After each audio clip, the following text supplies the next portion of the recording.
안녕하세요. 황필구 신부입니다. 이제 11월이고 날씨도 점점 쌀쌀해지는데 어떻게 건강하게 지내고들 계시는지 모르겠어요. 여기 사제관은 이번 주 내내 조금 시끄러웠어요. 창문 공사를 일주일 동안 하고 있는데 저희 사제관은 1930년대에 원래 성전 건물하고 같이 지어졌으니까 약 80년 거의 90년 가까이 된 거죠. 창문도 그만큼 오래된 거예요. 벽은 돌이니까 그렇다 치고 창문은 이제 다 낡고 부서져 가고 있었어요. 좀 위험하기도 하고 수십 개 창문이 있는데 이제 이번에 전부 교체 작업을 하게 됐습니다. 수녀원 건물도 마찬가지였지만 여기 사제관도 버티다 결국 이렇게 새로 하게 됐어요. 잘 안 열리고 잘 안 닫히는 것들도 많았는데 겨울이 오기 전에 이렇게 공사를 마칠 수 있어서 참 다행이라고 생각을 합니다. 자, 지난 시간 2시간에 걸쳐서 프랑크 왕국과 샤를마뉴에 대해서 배웠죠. 게르만 대이동 때 유럽 전역에 여러 게르만 왕국이 생겨났었는데 그 중에서 프랑크 왕국이 결국엔 서유럽 대부분 지역을 차지하게 됐단 말이에요. 특히 카를로스 대제 통치기에는 영토 확장 면에서나 정치적으로 또 문화적으로도 과거 로마 제국의 영광을 다시 꽃피울 만큼의 찬란함을 보였다라고 했어요. 하지만 샤를마뉴 사후에는 프랑크 왕국의 세력이 급격히 떨어지면서 결국 새 왕국으로 분열이 됩니다. 지금의 프랑스, 이탈리아, 독일의 원형이라고 할 수 있겠죠. 그리고는 끊임없이 여러 외부 세력의 침략을 받게 돼요. 마자르족이나 이슬람, 슬라브, 또 비잔티움과도 늘 긴장감을 유지하면서 오랜 시간 도전에 도전을 거듭받게 되는데 그 중에서도 유럽 입장에서는 최고의 골칫거리, 가장 막강한 주적이라고 한다면 바로 노르드인들이었어요. 노르드인들, 바이킹이라고 부르기도 했죠. 노르드인들이라고 하면 노르드, 그러니까 북쪽 지방 사람들이라고 직역을 하는 것이고 구체적으로는 스칸디나비아 출신 부족인들을 통칭하는 거예요. 덴마크, 노르웨이, 스웨덴, 그리고 지금의 독일 북부까지도 포함한 이쪽 지역이죠. 이제 이 노르드인들, 그러니까 바이킹족들이 700년대 말 무렵부터 11세기까지 유럽 역사에 큰 획을 그으면서 유럽인들에게는 무시무시하게 위협적이었던, 그리고 바이킹 입장에서는 아주 잘 나가던 시기를 자랑합니다. 그래서 이번 시간에는 이 바이킹의 역사에 대해서 살펴보려고 해요. 먼저 바이킹 하면 떠오르는 이미지가 있죠. 바이킹은 폭력적이고 야만적으로 약탈을 일삼는다. 커다란 덩치에 긴 수염과 머리를 기르고 뿔 달린 투구를 쓰고 원형 방패랑 도끼를 들고 싸우는 모습을 대개 상상을 하는데 실제로 꼭 그렇진 않았어요. 가죽이나 철로 된 투구를 쓰고 다른 북방 민족들과 비슷하게 두툼한 옷을 입은 것 정도 말고는 거의 우리 상상과는 다른 그렇게 특이한 모습은 아니었을 거예요. 자, 바이킹에 대한 기록은 789년 잉글랜드 웨어햄이란 곳에 세 척의 배와 함께 나타났다라는 거, 그리고 793년 린디스판과 웨어마우스 수도원을 약탈했다라는 것이 최초예요. 그때부터 그야말로 바이킹 시대가 시작이 된 건데 바이킹의 역사를 과연 누가 적은 것이냐가 사실 중요하죠. 누가 역사를 썼겠어요? 사제들, 또 수도승들이에요. 일단 글을 아는 사람이 당시에는 별로 없었다고 그랬죠? 샤르마뉴도 문맹이었단 말이에요. 그러니 역사를 기록할 사람은 극히 소수인데 그 정도로 기본 지식이 있는 사람들은 거의 사제 아니면 수도자들이었다는 거예요. 근데 바이킹이 쳐들어오면 성당이나 수도원부터 와서 다 뒤집어 놓고 성직자 수도승들 다 죽이고 수녀들을 겁탈하고 금이며 은이며 귀한 성물들을 다 훔쳐가는 거예요. 그러니 역사를 기록하는 입장에서는 바이킹들이 아주 악랄하고 야만적인 마치 무서운 마귀들처럼 보였을 테고 또 그렇게 기록을 했다는 건 어쩌면 당연할 수 있는 것이죠. 게다가 종교적으로도 이미 오래전부터 유럽에 정착해서 살고 있던 이들, 사실 다 게르만 출신이지만 로마의 영향을 받아서 그리스도교 신앙을 갖게 됐잖아요. 이런 한 분이신 하느님을 믿는 이들의 눈에는 바이킹이 여전히 신화 따위나 믿고 하느님의 존재에 대해서는 무지하다, 또 미개하다라고 보여지는 거죠. 히든이라고 불렀어요. 영어로 하면 히든, 야만적인 이교도들이다, 그런 뜻이에요. 북유럽 신화를 자세히 지금 얘기할 건 아니지만 세계 각지의 문명을 조금이라도 깊게 들어가려면 그들의 신화도 공부를 해야 하는 건 맞아요. 한반도 역사에서 단군 신화를 빼놓을 수 없는 거랑 똑같은 거죠. 이집트 문명을 공부하면서 그들의 종교에 대해서 간단하게 얘기를 우리가 했고, 우리가 아직 공부는 안 했지만 혹시 멕시코 쪽으로 가본다면 거기엔 마야 문명 또 아즈텍 제국이 있고 그들이 숭배하던 신들에 대한 얘기를 조금 언급을 해야 돼요. 스페인이 식민지를 건설하고 전교 활동을 벌이고 과달루페 성모님 발현하시고 이런 게 전부 포함이 된 역사예요. 아무튼 소설이나 영화에서 예전에는 성경에서 모티브를 많이 가져다가 쓰곤 했었는데 너무 많죠. 그리고 어떤 고대의 전설적인 배경을 보여주려면 어김없이 이집트 피라미드나 스핑크스가 등장을 하던 그런 시절이 있었어요. 숨겨진 유물을 찾고 비밀을 파헤치고 그런 스토리들 영화 많이 기억나시죠? 그리스 로마 신화를 가져다가 쓰는 경우도 엄청 많고 가끔 잉카 문명의 전설 같은 것도 소재가 되죠. 이제 그것도 식상해지니까 북유럽 신화를 가지고 옵니다. 오딘이나 토르 같은 또 여러 신들이 있어요. 이제 얼마 있으면 수메르 문명의 신화를 가져와서 만든 영화도 한편 나온다고 하는데 저희 개인적으로는 기대를 하고 있습니다. 자, 오딘이나 토르를 숭배하고 제사를 지내던 북유럽 토속 신앙이 있었어요. 바이킹의 신앙이고 그들이 용감하게 싸울 수 있게 하는 정신적인 원동력이었다라고 볼 수 있어요. 북유럽 토속 신앙에도 사후세계가 있습니다. 발할라라고 해요. 발할라. 우리 개념으로는 천국이라고 할 수 있겠죠.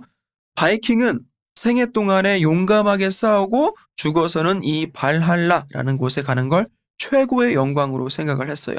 이 발할라에 가면 오딘과 토르가 있고 과거의 전설적인 영웅들이 뿔잔에 술을 마시면서 그들은 서로의 무용담을 나누고 그래서 그곳에 가면 그 전설들을 다 들을 수 있을 거라는 거죠. 그래서 바이킹은 그렇게나 용감하게 싸우고 또 죽음을 두려워하지 않았던 거예요. 물론 우리 그리스도인들의 순교 정신이랑 비교하는 건 말도 안 되겠지만 이렇게 인간이 사후 세계에 대한 확신을 이제 가짐으로써 짧은 현세에서의 무모한 욕심을 상당 부분 내려놓을 수 있다라는 건 어떻게 보면 참 보편적인 진리가 아닌가라는 생각이 듭니다. 바이킹의 어원에 대해서는 조금 불분명해요. 오래된 지명들이나 민족을 지칭하는 단어들의 상당수는 되게 여러 썰이 있고 언어학자들마다 추측하고 주장하는 게 약간씩 차이가 있는 게 일반적이긴 한데 바이킹이란 단어에 대해서도 역시 확실한 건 없어요. 고대 노르드어 위크라는 단어는 이제 해안가 만을 뜻하는데 거기에 잉이 붙으면서 만에 사는 거주자 바이킹이 됐다는 설도 있고 덴마크랑 스웨덴 사이에 비켄이라는 지역이 있었는데 거기 출신 사람들이어서 바이킹이라고 불렀다라는 썰도 있고 아부비케르라는 떠나다라는 단어에서 바이킹이 왔다라는 썰도 있고 아무튼 여러 주장들이 있는데 역시 정확히는 알 수가 없고 또 그렇게 중요한 것도 아니라고 봐요. 중요한 사실은 바이킹들이 당시 스스로를 바이킹이라고 불렀던 건 아니고 후대 사람들이 역사를 기록하면서 붙인 이름이다라는 것 정도만 아시면 되겠습니다. 되게 그래요. 나를 뭐라고 불러줬으면 하는 게 있는데 사람들은 항상 그들이 부르고 싶은 대로 불러주더라라는 거예요. 자, 어쨌든 이 노르드인 그러니까 스칸디나비아에 살던 바이킹은 도대체 왜 잉글랜드로 또 유럽과 아시아 쪽까지도 그렇게 약탈을 내려간 걸까요? 역시 여러 원인이 있겠죠. 어떤 특정 한 가지 이유만으로 그렇게 오랜 기간 그렇게 많은 침략을 강행했던 건 분명 아닐 거예요. 보통 예상하는 원인은 기후 악화에 인구 증가, 또 식량 부족, 내부 세력 간의 다툼으로 밀려난 집단이 새로운 정착지를 찾아 나선 것이다 등등 그렇게 얘기를 하는데 물론 그런 이유도 분명히 있을 것이고 거기에 바이킹의 탐험심 혹은 개척 정신을 기본으로 볼 수도 있습니다. 북쪽에서만 머무르지 않고 외부로도 진출을 하고자 했던 욕구가 확실히 있었다라는 것이죠. 어떤 무리는 야만적으로 약탈을 하기도 했지만 또 상당수의 상인들은 무역로를 개척하기도 했단 말이에요. 더 많은 북부인들이 그런 왕성한 무역 활동을 통해 부를 누리게 됐고 그럼 더 넓은 곳으로 더 많은 곳들을 개척하려는 거예요. 자, 그럼 왜 하필 8세기부터냐? 그 이전에도 똑같이 춥고 먹을 거 없고 개척 정신 강했던 건 마찬가지였을 텐데 왜 그전에는 안 내려갔는가라고 하면 일단 배를 만들고 운영하는 기술이 부족했어요. 옛날에는 노르웨이에서 스코틀랜드나 아이슬란드까지 갈 수 있는 튼튼한 배, 그리고 항해술도 익혔어야 했다는 거예요. 처음에는 인근 지역에나 나가서 약탈하고 돌아오는 그런 식이었다가 점차 먼 곳들까지 가서 교역을 하거나 식민지를 건설하기도 하고 무력을 행사해서 재물을 탈취하고 노예를 잡아오고 또 그랬을 거예요. 바이킹이 사용했던 배들 중에 침몰했던 것들, 또 아니면 장례용으로 쓰고 가라앉아버린 배들을 발견해서 연구를 했던 것들 많은데, 현재 박물관 같은 데에서 쉽게 볼 수가 있죠. 19세기, 20세기에 들어서 똑같이 그 복제품을 만들고 항해를 해본 거예요. 과연 옛날 당시에 스칸디나비아에서 그 멀리까지 간다는 게 가능했나? 결론은 갈 수 있더라는 거예요. 노르웨이에서 아메리카 대륙 시카고까지 항해를 해서 성공을 하고 러시아로도 가서 강을 따라 이스탄불까지도 무사히 도착을 합니다. 바다에서는 물론이고 강을 타고도 갈 수 있고 심지어는 배를 들어서 육로로 끌고 갈 수도 있는 그런 배를 당시 바이킹은 계획적으로 제작을 했었다는 게 증명이 된 거예요. 그리고 또 한 가지는 그 약탈 대상국들이 충분히 강하지 못했다라는 점도 있죠. 그러니까 바이킹들이 그렇게 활발하게 활동을 할 수 있었던 거예요. 잉글랜드도 단합하지 못하고 여러 왕국으로 나뉘어 있던 상태였고, 프랑크 왕국도 지난 시간에 말씀드린 대로 샤를마뉴 이후에 빠르게 쇠퇴하고 있었단 말이에요.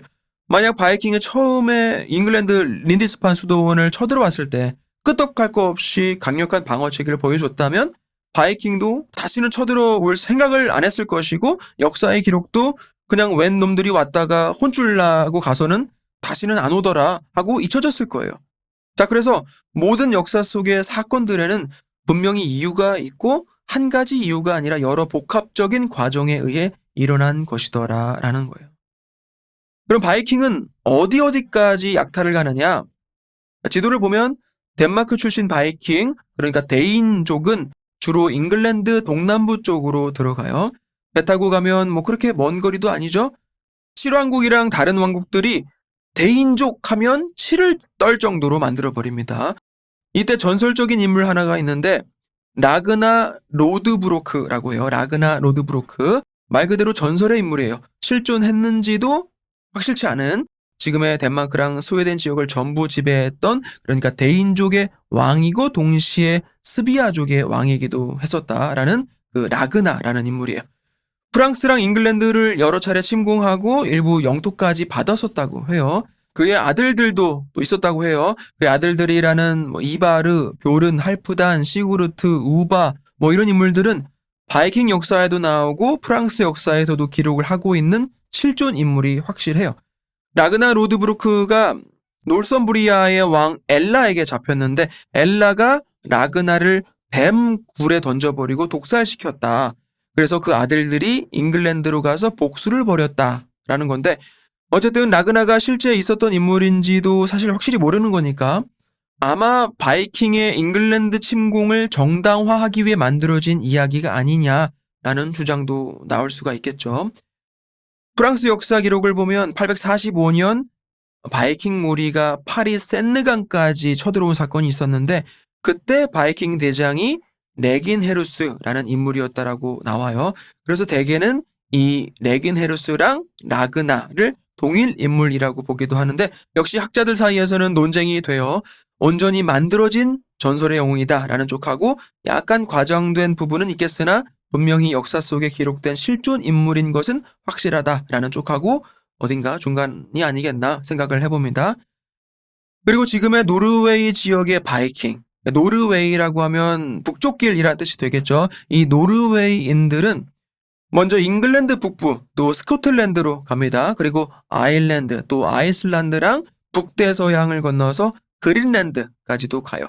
거기서 지금의 캐나다, 뉴펀들랜드 근방, 그러니까 아메리카 대륙까지도 진출을 합니다.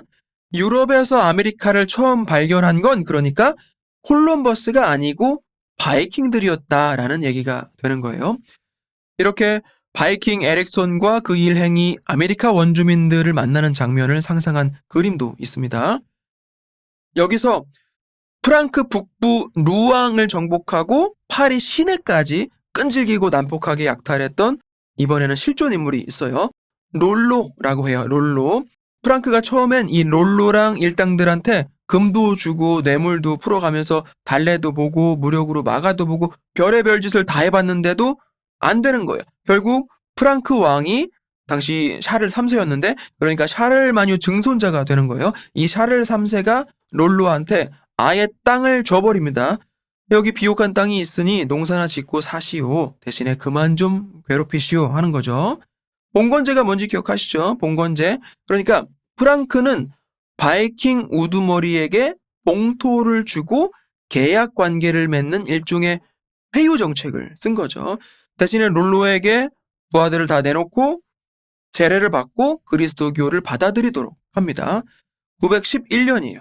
그래서 그 프랑크 북부 지역을 노르드 사람들의 땅이다 라고 해서 노르망디라고 불렀어요. 지금도 이렇게 여길 노르망디라고 부르고 있죠. 롤로는 그때부터 루앙의 백작이 된 거예요. 자, 이 노르망디 가문은 계속해서 이어지고 또 훗날에 11세기에 가서는 바다를 건너 잉글랜드를 정복하고 거기에 새로운 왕조를 세우게 됩니다. 바로 노르만 왕조인 거예요. 노르만 왕조. 정복자 윌리엄 1세인데 이후로 잉글랜드는 계속해서 이 노르만 왕조의 통치를 받아요. 그러니까 프랑스 영주가 영국에서 왕이 된 거예요.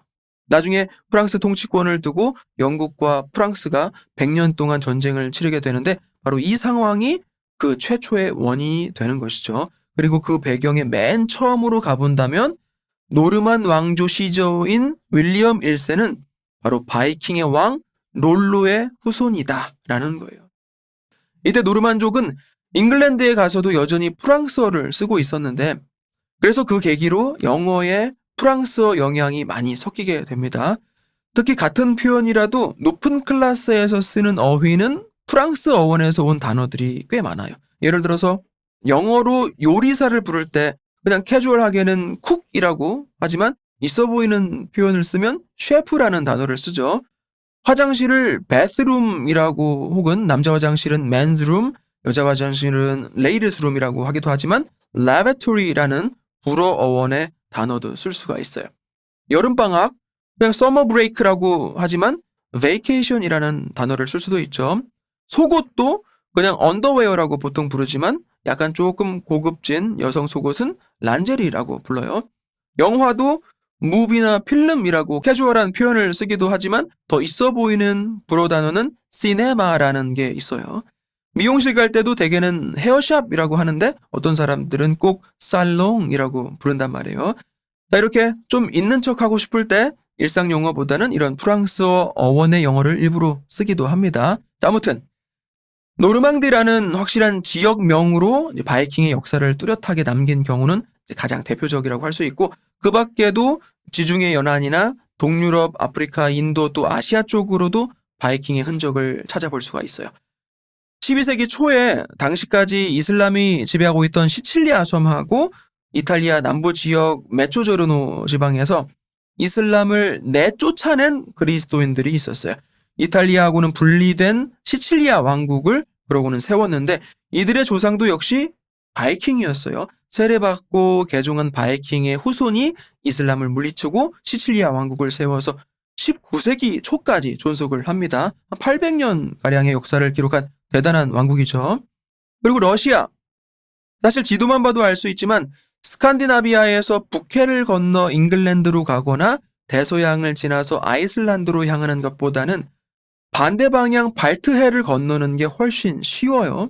이 발트해 북쪽을 통해서 러시아랑 교역을 이미 해왔었단 말이죠. 발트해를 건너서도 러시아 땅은 도시에서 도시가 강줄기로 이어져 있는 곳들이 많았는데 뛰어난 조선수를 가지고 있었던 바이킹들한테는 훨씬 이점으로 작용을 하고 아주 편하게 다닐 수가 있었던 거죠. 드네프르강, 드네스트라강, 볼가강 뭐 이런 강 유역을 통해서 여러 특산품들 이를테면 모피, 벌꿀, 보석, 호박 뭐 이런 것들을 가지고 러시아랑 교역을 합니다. 그때 건설된 도시 중에 하나가 노브고르트라는 곳이에요. 노브고르트, 새로운 도시라는 뜻이에요. 그리고 계속해서 아래로 진출을 하고 키예프 공국을 건설합니다. 현재는 우크라이나의 수도이죠. 여기서 이제 흑해를 통해서는 이스탄불하고도 만나고 카스피해를 건너서는 바그다드랑도 교역을 하는 거예요.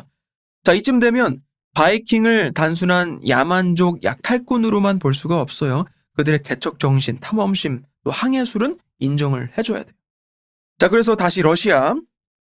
슬라브어로 노를 젓는 사람을 루스라고 불렀어요. 루스. 배를 타고 노를 저어서 온 바이킹을 바로 루스라고 불렀던 거예요. 이 루스가 와서 정착한 곳을 러시아라고 부르게 된 거죠. 우리가 러시아인을 떠올릴 때 완전히 하얀 백인도 있고 몽골이나 한국인들하고도 조금 비슷한 외모를 가진 러시아인들도 있잖아요. 러시아는 땅덩이가 큰 만큼 나라 안에는 물론 슬라브족이 가장 큰 비중을 차지하긴 하지만 다양한 인종이 섞여 있는 거예요. 그중에 북유럽인들처럼 금발에 백인이 많은 건 바이킹이 그쪽으로 진출을 하면서 혼혈이 생겨났기 때문인 거죠. 러시아 가기 전에 벨라루스라는 나라가 있죠. 벨라루스. 벨라는 슬라브어로 하얀 피부에 혹은 좋은 피부에 라는 뜻이에요. 그러니까 벨라루스는 하얀 피부의 루스, 노를 저어온 백인이라는 뜻이 되는 거죠. 아무튼 8세기에 시작된 일명 바이킹 시대는 11세기, 아까 얘기했던 노르만 왕조 정보관 윌리엄 1세가 잉글랜드를 정복한 1066년을 끝으로 봅니다. 새로운 땅을 개척하고 정착한다라는 본래 목적이 그야말로 달성이 된 거잖아요. 더 이상 양탈을 다니거나 교역로를 더 넓게 확장시킬 필요가 굳이 없는 거예요. 정착지에서도 생활면이나 문화적으로 적응도 하고 동화도 되면서 세례도 받고 하느님도 믿고 그래요. 나중에 얘기하겠지만 14세기에 흑사병이 돌면서 덴마크, 노르웨이 그리고 스웨덴도 역시 인구 거의 3분의 2를 잃게 됩니다. 그렇게 스칸디나비아 3개국이 칼마르 동맹이라는 협정을 맺기도 해요. 이후에는 개신교 개혁이 일어나고 북유럽 국가 상당수가 가톨릭과 단절을 하죠. 그 후로는 국가들 간에 이런저런 알콩달콩 지내다가 1차, 2차 세계대전도 겪고 어려운 시절도 보내면서 미국으로도 이민을 많이 떠나요. 그리고 지금까지 또 온 것이죠. 덴마크 하면 유명한 게 레고라는 블럭 장난감이 있고 인어공주랑 성냥팔이 소녀의 작가 안데르센도 덴마크 출신이에요. 노르웨이 출신 유명인물 중에는 절규라는 작품으로 유명한 뭉크가 있고 그 밖에 딱히 떠오르는 사람은 저는 없네요. 그리고 스웨덴 출신 가장 유명한 사람은 아마 노벨이랑 4인조 혼성그룹 아바가 있고 그리고 세계적인 브랜드 중에 우리가 다 아는 실용성이랑 가성비 좋기로 유명한 가구 회사 아이키아 혹은 이케아라고 하는 업체도 스웨덴 기업이죠. 자, 이번 시간에는 이렇게 스칸디나비아 출신의 북부인들, 노스맨, 그러니까 바이킹의 역사에 대해서 알아봤습니다. 우리가 이전까지는 무시무시하고 악랄한 모습의 바이킹을 상상했었는데 그들의 입장에서 역사를 보면 물론 약탈하고 빼앗고 사람들을 해친 건 맞지만 지금까지 우리가 역사를 배우면서 전쟁 안 치르고 사람 안 죽인 영웅은 없잖아요. 학자들이나 사상가들 말고는. 바이킹도 마찬가지죠. 개척하고 세력을 넓히고 무역로를 개설하고 나라를 세우고 문화를 전파하고 그러면서 8세기에서 11세기까지 바이킹 시대라고 역사의 큰 한 챕터를 차지할 만큼의 영향력을 세계사 안에 갖게 됩니다. 그리고 그들 후손이 이후에 어떻게 역사 안에서 활동하는지도 오늘은 간단하게 소개를 했지만 앞으로 계속해서 배우시게 될 거예요. 그래서 오늘은 여기까지 하고 다음 시간에는 조금 분위기를 바꿔서 다시 교회 안에서의 역사적인 사건에 대해서 이야기를 해보려고 해요. 교회의 대분열이라고 하는데 사실 교회는 초창기부터 분열이 있어 왔죠. 근데 지금 이야기하려는 대분열은 동서방 간의 분열을 말하는 거예요. 서방 로마 가톨릭과 동방 정교회의 분열이죠. 결정적인 사건은 1054년 서로가 서로를 파문했던 일의 상처가 특히나 컸는데 어떤 배경에서 그런 일이 일어나게 됐는지 한번 살펴보도록 하겠습니다. 환절기인데 한 주간도 건강하시고 저는 다음 주에 뵙도록 하겠습니다. 고맙습니다.